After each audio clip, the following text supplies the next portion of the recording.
Almost the instant he had entered the room he knew that she was there because his body seemed to feel a centripetal force whenever she was around. So, there he stood at the counter scanning for her in the comfortably packed diner, while he waited on the order he had called in 40 minutes prior. He had discovered this place thanks to her, as it was her favorite. When he had discovered this fact years back, he had made a point to buy her lunch at least one day out of their workweek from this diner. Along the way, he had found that he too enjoyed many of the variety of dishes they offered, and he designated it his go-to spot for dinner when he didn't feel like cooking. He turned his body outward a little to where the tables and booths were arranged and allowed his eyes to continue to scan over the crowd, in search of her. When his eyes finally landed on her, it looked as if there was a small spotlight that shone just on her. An adoring smile spread across his face as he watched her from where she sat facing him with her big bubbly smile on her face. From the fancy flower barrette she wore in her hair, down to her glasses and decorative earrings, which matched her entire ensemble, he thought she looked beautiful. He always thought she looked beautiful, simply breathtaking. She hadn't noticed him yet, and this was when he enjoyed watching her the most. In those times when he could openly gaze upon her unreserved. His mind blocked everyone else out, and he hadn't noticed yet that she was not alone in the booth she sat at until he noticed that she was blushing. And the smile he had held mere seconds ago morphed into a frown as he wondered who was making her blush like that. It was this thought that tore his gaze from her, and it landed on the back of the head of the man who sat across from her. He was pulled from his contemplation when the waitress settled the order that he had already paid for on the counter in front of him. He gave his thanks and grabbed up the paper bag with the intention of just walking out, but his feet had other ideas. "Hello, Penelope," he greeted informally, and she jumped slightly as she locked her wide, surprised eyes up at him, and he cast a slanted smile back at her. He raised his brows a bit in anticipation of her reply, but she sat silently with her mouth ajar as she glanced between where he stood and her companion who sat across from her. And her companion smiled as he also waited for her to speak and make introductions. Luke, she finally stammered out, and then shifted in her seat as she regained her bearings and composed herself. Charlie," she spoke directly to her companion while she held out her left hand in his direction, and then waved it over to where Luke stood. "This is Luke Alvez, he's an ex-coworker of mine," she explained, and Charlie's face held an aha expression, and then he turned to regard Luke with a kind smile and a nod. Luke frowned a little at how yet again she would dismissively refer to him as someone other than a friend. For him, it had moved past simple teasing and was now quite hurtful for him. "Luke, this is my current coworker and friend, Charlie Lopez." Luke only tossed the man a curt nod as he dug his free hand into his front pants pocket, to ensure he had no hand free for shaking.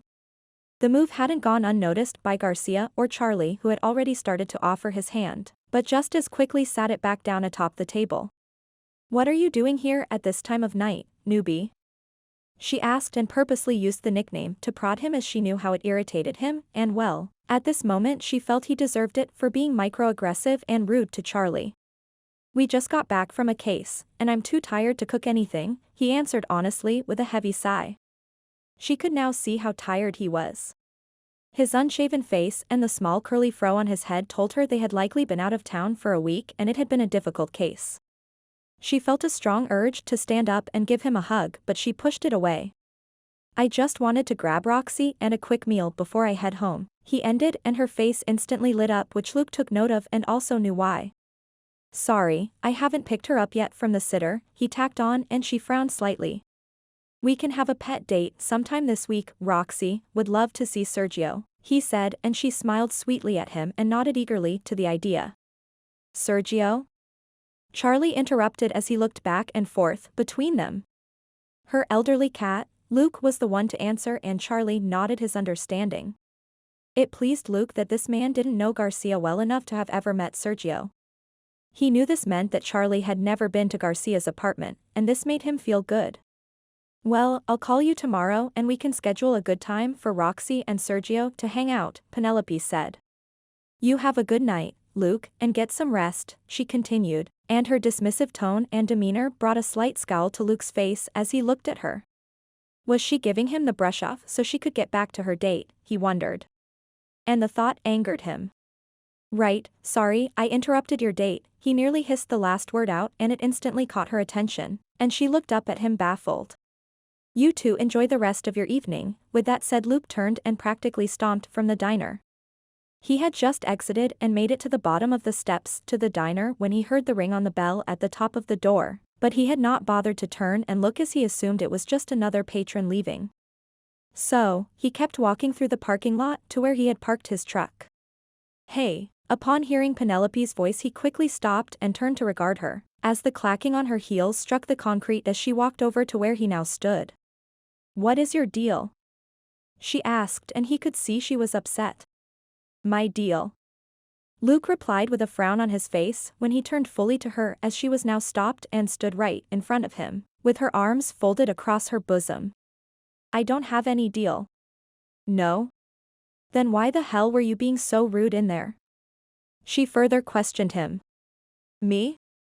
I was the one being rude? He countered as his voice rose a little, which he would have never normally done to her, but he was agitated. He's my ex-coworker. Newbie, he spat her words back at her in a mocking girlish tone, and she briefly bit her inner cheek nervously. Why do you always go out of your way to tell the outside world that I'm not your friend, and make me feel like shit in the process? He asked her, and she flinched at the words. And they both stood there in silence for a few seconds, her looking down shamefully at his boots and him staring at her as he waited for the answer. I don't know, she finally said meekly.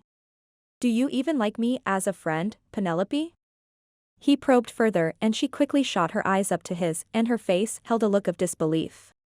Yes, of course I do, Luke, she answered truthfully, and then became filled with sadness that he had been unsure and that it was due to her behavior toward him. Do you like me as more than a friend? Luke added on, and her eyes doubled in size and her mouth fell open in surprise. Upon seeing the uncertainty and panic on her face, he decided to expose himself and confess some of his feelings to her. Because I like you more than just a friend, and I have for years now, he declared as her eyes enlarged more, and her jaw dropped more to hearing this. I had never said anything to you while we worked together because, well, we worked together, and I will never mix my professional and personal life like that. But when you left our team to work for the non-profit, it was a sad and happy day for me. Sad because I knew I would really miss seeing you at work every day, and I do, every day. But I was happy too because I could finally ask you out on a date. And it was a great date, I thought. I mean, we had a really wonderful time, right? He probed, and she smiled in remembrance and nodded her head. Yes, it was, Penelope voiced. Then why didn't we ever have a second one? I asked repeatedly, but you kept coming up with all these excuses about why you couldn't, until finally, I just stopped asking, he admitted. I told myself that maybe you were just not into me like I was into you. That wasn't why. It was just the opposite, she stated as he frowned in confusion. I'm attracted to you, Luke, like very, very attracted to you. And I have been from the first time I saw your stupidly handsome face and gorgeous body. There, I admit it, you happy now? She huffed out, and he smiled a little. Yeah, but I already knew that, and the feeling is very mutual, thus the reason I asked you out in the first place, he countered, and she rolled her eyes dramatically at his cocky words. So, why have you been giving me the brush off these past 3 years since our first date? Because of your stupidly handsome face and gorgeous body, aren't you listening? She replied aspirated, and his confusion deepened. Yes, we had a great date, and I had a great time, but then I remembered something. Luke, men who look like you don't really want the girls that look like me. Yeah, they may ask us out, and yeah, they will hook up with us behind closed doors, but they don't want to have a real relationship with us. They don't want to introduce us to their friends and family. They don't want to marry us or have children with us. And speaking from my own personal experience, they always hurt me both emotionally and physically. The last one shot me and nearly killed me. She had to swallow down the sob that nearly escaped as she quickly wiped away the tear that had slipped out. And Luke himself had to swallow down his rage as he recalled being told she had been shot. I just don't want to ever go through that again, so I now have a rule that I do not date guys that look like you. She waved her hand at him. You think I'm like those guys you just described? He asked her, genuinely offended by the idea of it. I would never purposely hurt you, Penelope. And I would proudly introduce you and show you off as my woman to my friends and family. I've spoken so highly about you to me familia. So much over the years my mother constantly asks me when I will bring you home to meet her. And then she starts saying she's ready for grandbabies from me. He spoke this with a chuckle, and she couldn't help the blush and smile on her face at hearing this. And, he frowned again with a newfound irritation. Why do you put me under the I don't date hot guys rule, but Charlie in there gets a fucking pass? Why are you out on a date with him, then? I'm not out on a date with Charlie, but he will be very pleased to know that you think he's hot, she said with a teasing smile, and Luke rolled his eyes and also smiled a little. Charlie and I are just as I said, co-workers. He's one of the few who actually lives here in town, and every so often we meet up. But it's strictly platonic and you're his type, not me, she said, and this news relieved Luke immensely. Oh, he replied as he scratched at the back of his head. Yeah, oh, she repeated teasingly as she could now see that his behavior earlier had been due to him being jealous, thinking that she was on a romantic date with Charlie. All right, well, I'm sorry for interrupting your strictly platonic work friend date, Luke pushed out as he tried to hide just how much this knowledge pleased him. I need to go pick up Roxy, but I will be calling you tomorrow to set up the play date for Roxy and Sergio. Oh, and I will be asking you about going on another date with me too, he warned, and when she opened her mouth to speak, he cut her off. You're not going to talk me out of trying to pursue you, Penelope. Especially, not now that I know that you want it as much as I do, but you have some hang-ups that have absolutely nothing to do with me. I don't mind the chase or trying to woo you, I welcome it in fact. All I ask is, no, I beg of you, do not compare me to anyone else, please. Let's go out on a few more dates to see where things could go and base your judgment of me on my actions only, all right?